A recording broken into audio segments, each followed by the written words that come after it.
Domingo que vem tem eleição municipal e nós seguimos aqui com a nossa série de entrevistas com candidatos à Prefeitura do Rio de Janeiro. Desta vez é com a candidata Renata Souza, do PSOL. Lembrando os nossos critérios, os entrevistados estão entre os 6 primeiros colocados na última pesquisa Ibope, ou Datafolha, publicada na última sexta-feira anterior ao início das entrevistas. A margem de erro para mais e para menos é desprezada para efeito desta definição. E sempre que houver um empate, nós contabilizamos o número de deputados federais eleitos em 2018 pelos partidos da coligação. Quando o empate persistir, consideramos a soma dos votos dos deputados federais e dos partidos da coligação na mesma eleição. A ordem das entrevistas segue esse mesmo critério. A última pesquisa de intenção de voto para a Prefeitura do Rio de Janeiro foi divulgada pelo Ibope no dia 30 de outubro. Vamos conferir, então, o cenário de disputa no Rio que já aparece aqui no telão para você. Eduardo Paes, do DEM, está na frente com 32%. Marcelo Crivella, do Republicanos, aparece com 14%, a mesma pontuação da delegada Marta Rocha, do PDT. Benedita da Silva, do PT, está com 9%. Luiz Lima, do PSL, tem 4%. Renata Souza, do PSOL, está empatada na classificação geral com Bandeira de Melo, da Rede, com 2% das intenções de voto. E outros 8 candidatos concorrem ao cargo de prefeito da segunda maior cidade do país. Pois bem, a pesquisa Ibope entrevistou 1.204 eleitores entre os dias 28 e 30 de outubro. A margem de erro é de 3 pontos percentuais para mais ou para menos. O nível de confiança é de 95%. Então, seguindo esses critérios, já informados para o caso de empate, a candidata Renata Souza é a nossa entrevistada agora. Pela primeira vez na disputa pela Prefeitura da capital fluminense, Renata Souza foi eleita deputada estadual em 2018 pelo PSOL, defendendo o legado político de Marielle Franco.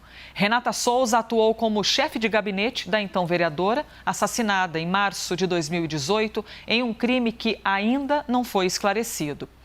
Rafael Colombo inicia agora a entrevista. Candidata Renata, bom dia. A senhora fala no seu programa de governo em recuperar o caixa da prefeitura, cobrando grandes devendores da administração municipal, alterando a forma de cobrança do IPTU. Eu gostaria de saber inicialmente da senhora sobre IPTU, quem vai pagar mais e quem vai pagar menos numa eventual administração da senhora. O nosso tempo de 15 minutos começa a contar a partir de agora. Bom dia, Rafael. Bom dia a todos aqueles e aquelas que estão nos assistindo agora.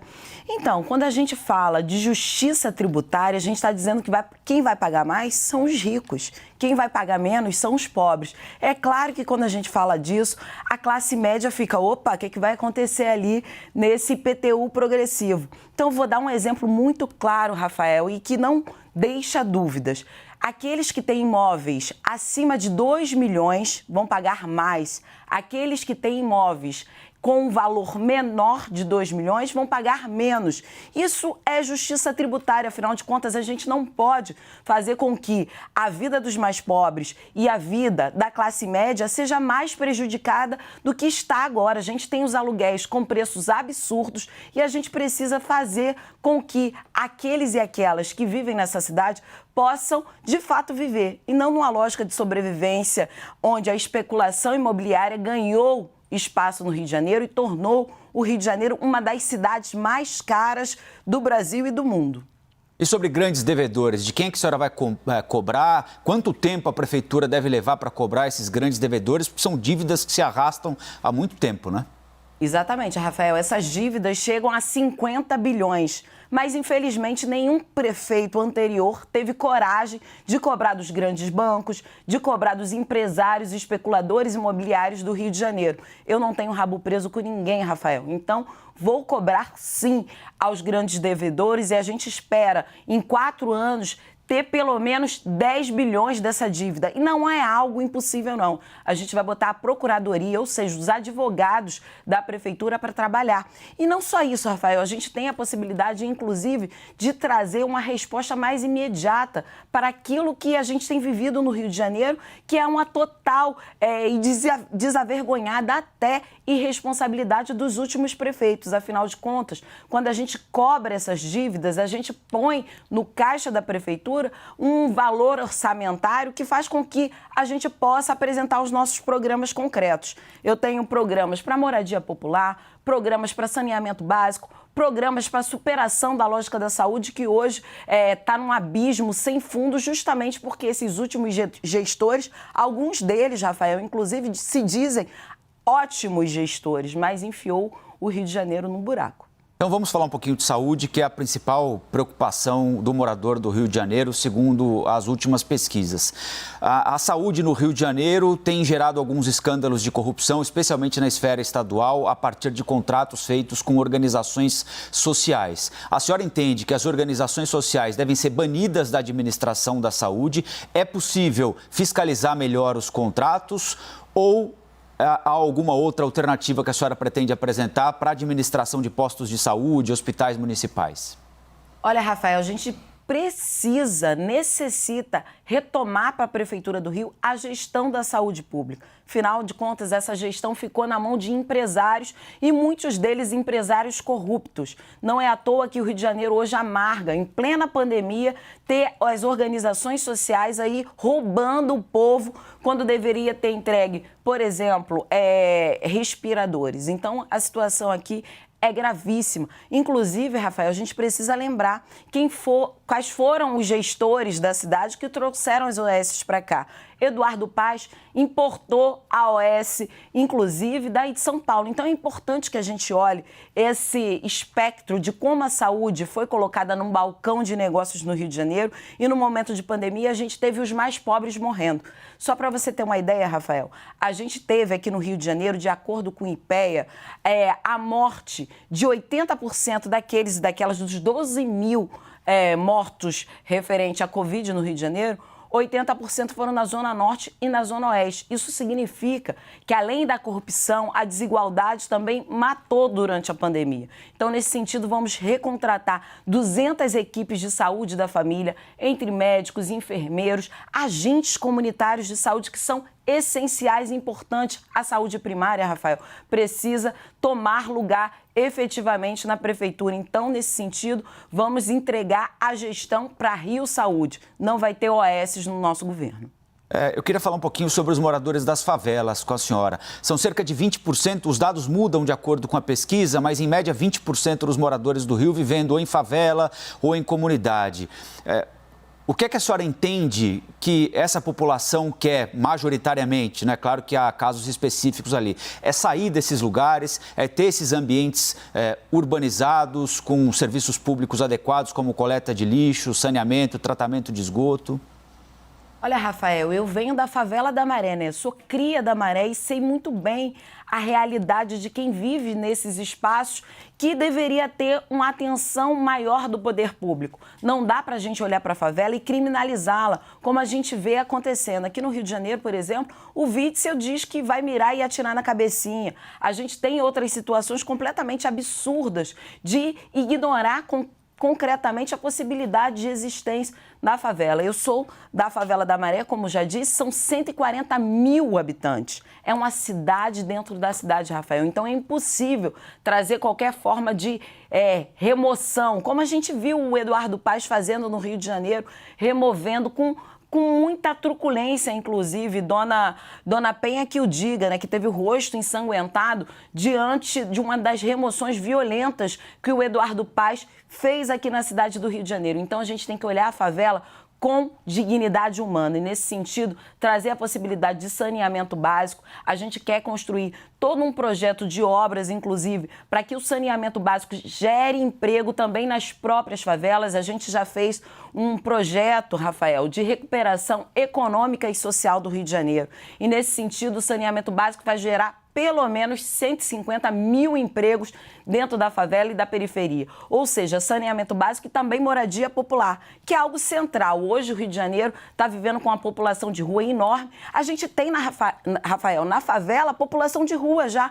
Passei na última semana na Rocinha e era enorme o número de moradores de rua dentro da própria favela, porque o aluguel está caro dentro da favela também, Rafael.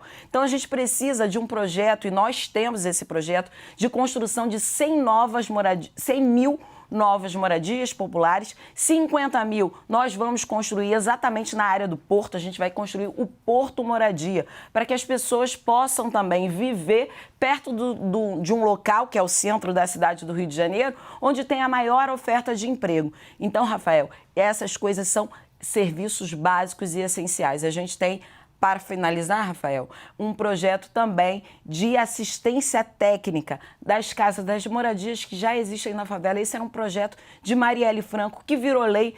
Pena que o Crivella não regulamentou, mas se a gente estiver na frente da Prefeitura do Rio de Janeiro, no dia 1º de janeiro, a gente vai regulamentar a assistência técnica para as casas nas favelas. E as milícias, candidata, o que a Prefeitura pode fazer, ajudar a polícia a impedir o avanço das milícias por um território maior ainda do Rio de Janeiro e retirar aqueles moradores que vivem subjugados pela milícia do medo permanente a que estão submetidos? Olha, Rafael, esse é um problema muito sério. A gente já teve o presidente da República querendo legalizar a milícia.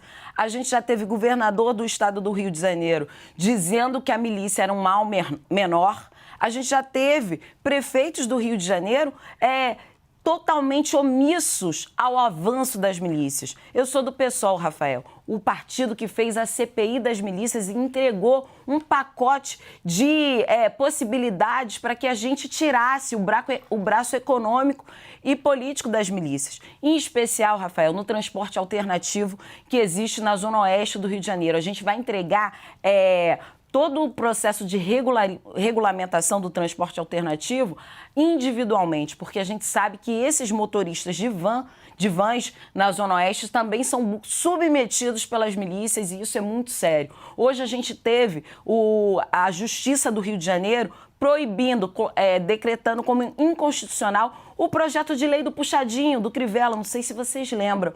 Era uma lei que legalizava a possibilidade de fazer puxadinhos em grandes obras, enfim. Ou seja, quando a gente olha isso, a gente vê que a milícia tem um projeto de especulação imobiliária muito grande na Zona Oeste. Inclusive, isso está dando muito dinheiro para as milícias. Não é à toa, a gente precisa lembrar, 2 prédios da milícia caíram, 2 prédios da Muzema. Ou seja, a Prefeitura do Rio de Janeiro também tem as suas mãos sujas de sangue. Morreram, Rafael, 22 pessoas. A Prefeitura não fiscalizou esses 2 prédios. Nunca deveriam ter sido erguidos. Então, nesse sentido, a Prefeitura que se coloca omissa às milícias está corroborando com o processo não só de legalização das milícias, que é isso que a gente tem visto, e o Crivella é muito afinado aí com o Bolsonaro e a gente sabe o quanto que achar que é mal menor traz para a população, principalmente a população mais pobre, toda uma situação aí de ameaça, de vigilância e de, enfim, roubo que a milícia promove nesses lugares, dizendo que está oferecendo segurança privada. Ou seja, nós da Prefeitura, nós à frente da Prefeitura do Rio de Janeiro, vamos enfrentar as milícias como sempre enfrentamos no Rio de Janeiro. Para a gente, milícias nunca foi um mal menor. Nunca iremos legalizar as milícias. Candidata, há uma discussão aí no Rio de Janeiro, que já não é de hoje, é de algum tempo, sobre armar ou não a Guarda Civil. Há cidades grandes também, como em São Paulo, por exemplo, em que a Guarda Civil anda armada. No Rio de Janeiro, ainda não. O que a senhora pretende fazer se for eleita prefeita? Bom, primeiro entender que a Guarda Municipal deve ter reconhecido o seu direito, os seus direitos trabalhistas, inclusive.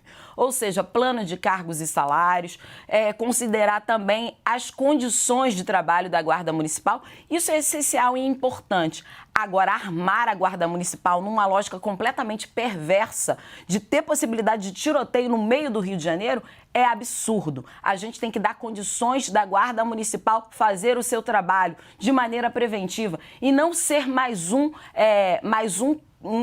tensão nas ruas do Rio de Janeiro. Hoje o que a gente tem é a Guarda Municipal, inclusive, perseguindo camelôs. Isso é um absurdo. Ou a gente entende esse momento específico, onde muitas pessoas estão na rua porque precisam, inclusive, levar o seu sustento para as suas famílias e, por óbvio, eu, enquanto prefeita, vou trabalhar muito para entregar dignidade a essas pessoas que dependem da rua. Agora, efetivamente, a gente precisa ter a nossa Guarda Municipal pensando numa política de segurança preventiva e não numa lógica ofensiva como a gente já tem. A gente já tem a Polícia Militar do Rio de Janeiro, a gente já tem a Polícia Civil do Rio de Janeiro. Para que mais uma? Para a gente tornar o Rio de Janeiro num bang-bang? Isso é absurdo. Mais armas, mais mortes. E é importante falar disso também, Rafael, porque a gente tem um alto índice de feminicídio na cidade do Rio de Janeiro. E você sabe que mais de 30% dos assassinatos de mulheres são exatamente com arma de fogo, ou seja, a gente colocar mais uma forma